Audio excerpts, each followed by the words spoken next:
রূপপুর পারমাণবিক বিদ্যুৎ কেন্দ্র থেকে $500 কোটি বেশি আত্মসাৎ করেছেন সাবেক প্রধানমন্ত্রী শেখ হাসিনা। শনিবার গ্লোবাল ডিফেন্স কর্পের প্রকাশিত এক প্রতিবেদনে এ তথ্য জানানো হয়েছে।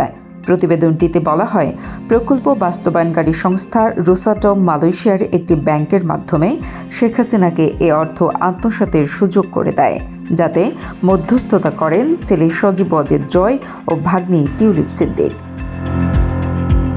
দেশের সবচেয়ে বড় ও ব্যয়বহুল প্রকল্প রূপপুরের পারমাণবিক বিদ্যুৎ কেন্দ্র।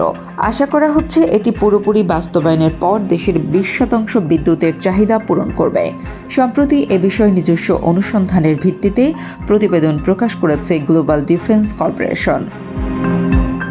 এতে বলা হয়, রাশিয়ার সহযোগিতায় বিদ্যুৎ কেন্দ্রটির নির্মাণে খরচ ধরা হয় $1,265 কোটি, প্রয়োজনের তুলনায় যা অনেক বেশি, যাতে মালয়েশিয়ার একটি ব্যাংকের মাধ্যমে শেখ হাসিনাকে এই বাজেট থেকে $500 কোটি আত্মসাতের সুযোগ করে দেয় প্রকল্প বাস্তবায়নকারী সংস্থা রোসাটম। এর আগে 2013 সালে রাশিয়ার প্রেসিডেন্ট ভ্লাদিমির পুতিনের সঙ্গে শেখ হাসিনার সাক্ষাতের সময় সঙ্গী ছিলেন টিউলিপ সিদ্দিক। গ্লোবাল ডিফেন্স কর্পের দাবি, সে সময় ঢাকা মস্কোর $1 বিলিয়ন অস্ত্র চুক্তির মধ্যস্থতাও করেন তিনি।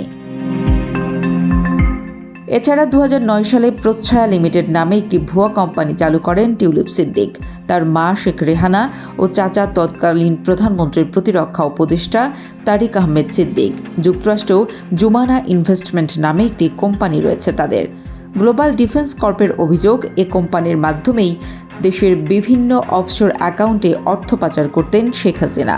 তাদের এ কোম্পানিটি ডেস্টিনি গ্রুপ নামে একটি চিটিং ফান্ড কোম্পানির সঙ্গে যুক্ত হয়ে যুক্তরাজ্য সহ বিভিন্ন দেশে প্রায় $900 মিলিয়ন পাচার করেছে।